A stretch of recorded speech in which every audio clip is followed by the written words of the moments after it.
নিগাদতি hook শুনিয় উৎসুকে পাচক ঠাকুৰাই এহি মতে তৈতে ক্ৰিয়াত সমষ্টি গোপীৰ ৰজনী যাই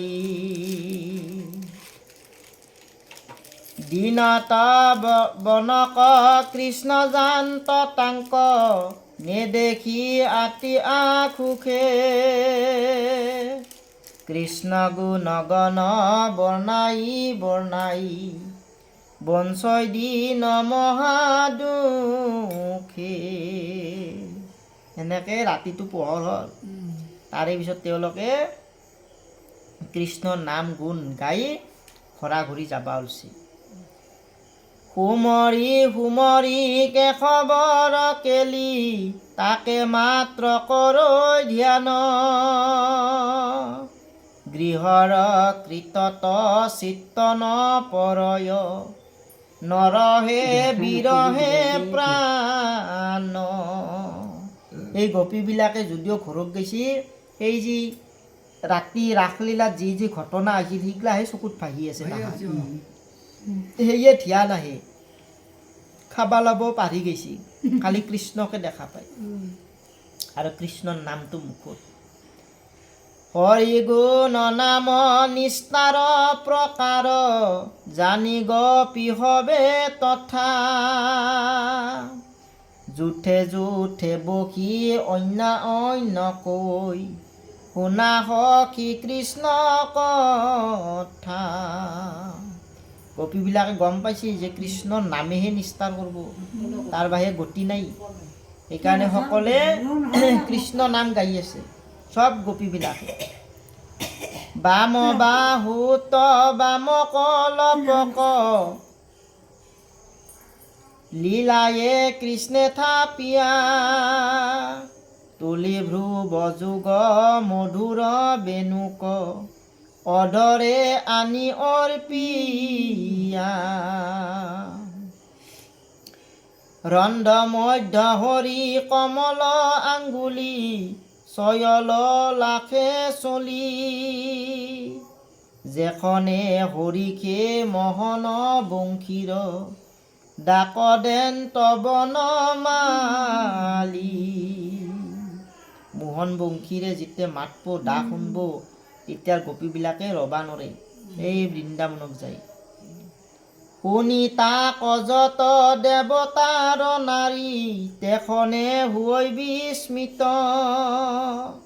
মহ হৈ আপৰে বস্ত্ৰ সম্ভৰে কামবানে জৰ্জৰিত। এই কথাবিলাক শুনি কিছুমানৰ মানে সেই হৈ গৈছে, চেতন লোভিয়া স্বামীক দেখিয়া বৰ লাজ বৰ পাৱৈ পাছে হেনয় কৃষ্ণৰ বিৰহ সহিতে কাহাৰ শকতি আছে। পিছদিনা গম পাইছি, লাজ পাইছি, আমি এই ভাৱতে গৈছিলোঁ না। গোপীবিলাকে কিছুমানে লাজ পাইছি ঘৰত আহি আমাৰ কয় না এনেহেন, তই এনে তই ৰাতি কিয় গৈছিলি, কিয় যাব লগা হ'ল, কৃষ্ণক আৰু ইমান পাগলা না, ৰাতি দভক ৰাতি ৰাসলীলা কৰবা গৈছা। কিছুমানে লাজ পাইছি।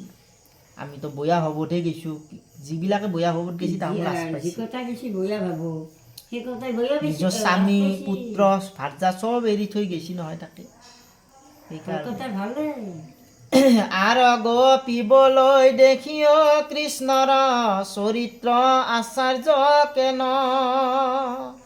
উৰুস্থলে ছটা দেখিয়া লক্ষীৰ মেঘত বিজুলি যেন। হে প্ৰাণ কৃষ্ণ যেখন বনত পক্ষী বংশী নাদ কৰে শুনি গৰু মৃগ পক্ষী যত তাৰ তেখনে চেতন হৰে।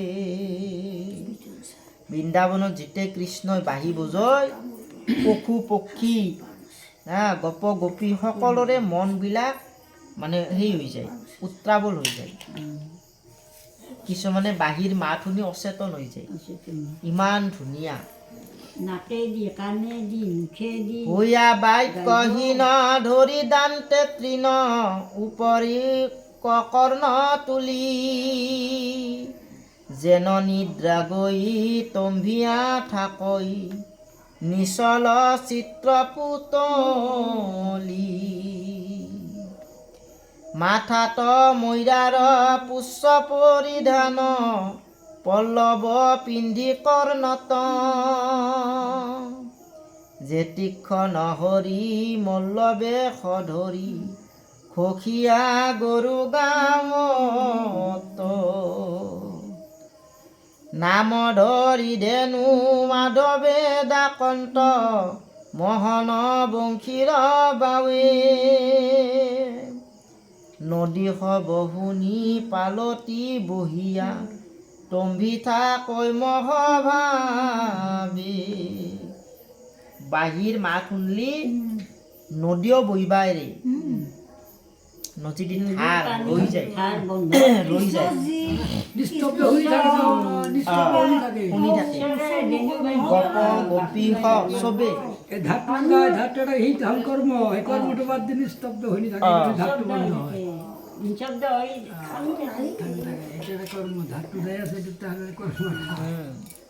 ভগৱানৰ ইনে লীলা আমি যে নহিও নদীও নাপায়া কৃষ্ণৰ চৰণ ৰেণু হুয়া মহত তৰংগ কম্পাৱে আতি প্ৰেমে পুনু পুনু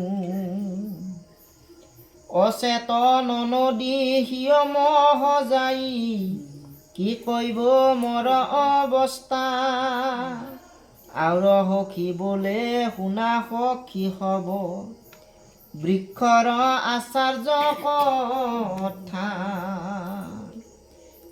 নদীততো এনে অৱস্থা হৈছে, বৃক্ষ গছবিলাকৰো এনে অৱস্থা হৈছে বৃন্দাবনত।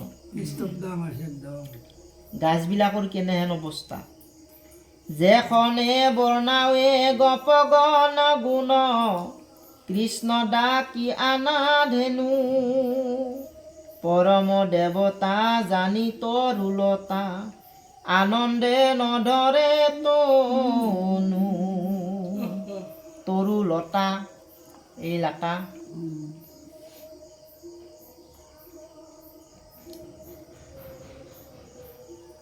আউৰগ পিবলৈ গন্ধ তুলসীৰ কৰিয়াতি মধুপান কৃষ্ণক আৱৰি গুঞ্জৰি গুঞ্জৰি ভ্ৰমৰে ধৰে জগান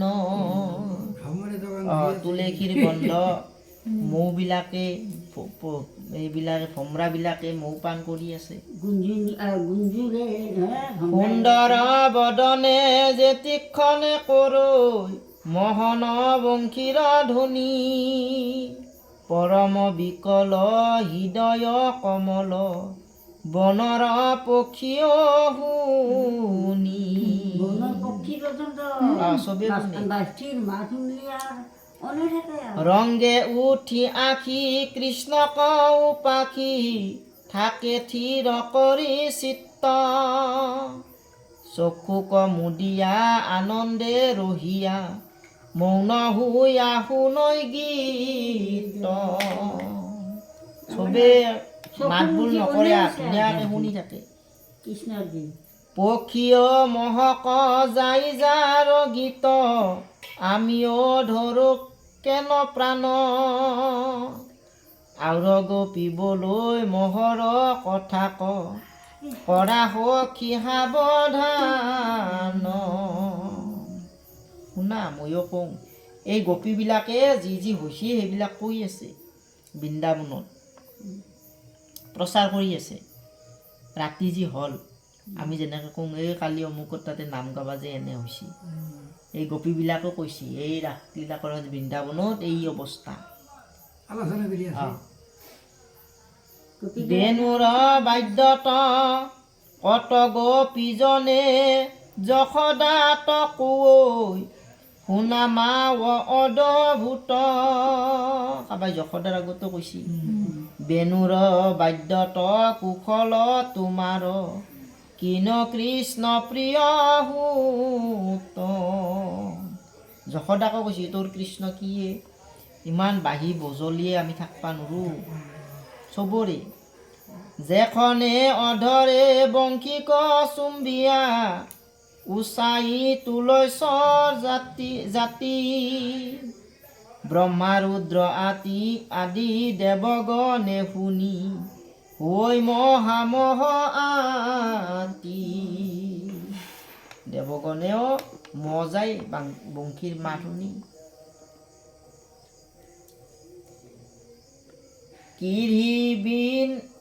কিৰা বৃন্দাবনে গৈ গধূলি গধন লৈ কৃষ্ণ আখি বাৰ শাৰী পাই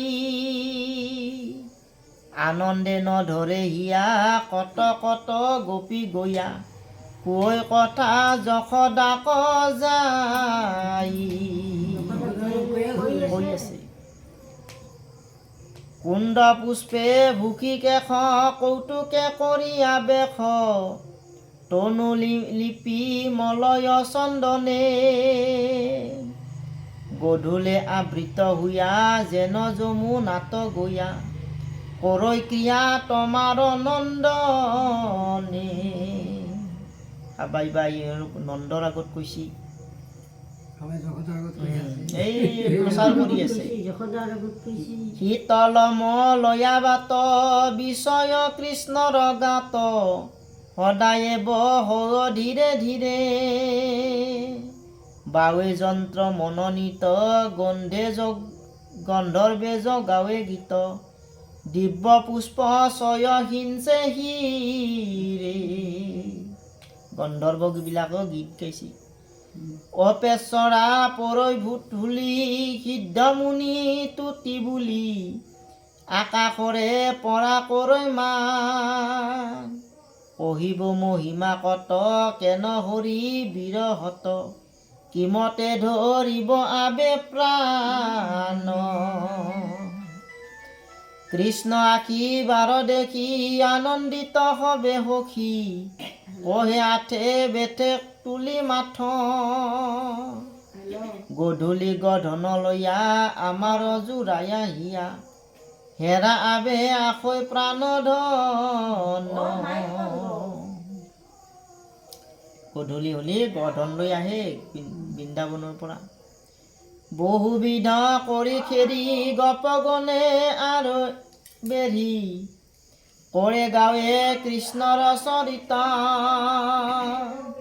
ব্ৰজৰ বান্ধৱ হৰি দেখা কেন লীলা কৰি বংশী তবলন্তে আখৈ গীত ব্ৰহ্মা ৰুদ্ৰ দেৱে পৰি পথে প্ৰণাম পৰি তুতি নতি কৰিয়া প্ৰচুৰ আমাক হিংসাৰ পদে শীঘ্ৰে আখি বাক নেদে ইহাতে সে বিলম্ব প্ৰভুৰ চাৰু সন্ধ্যা সময়ৰ জলৈ যেন সহধৰ দেখন্তে সমস্তে তাপ হৰো আইলা আবে যদুপতি লীলা গজেন্দ্ৰৰ গতি হৃদয়ে আনন্দ হবে কৰো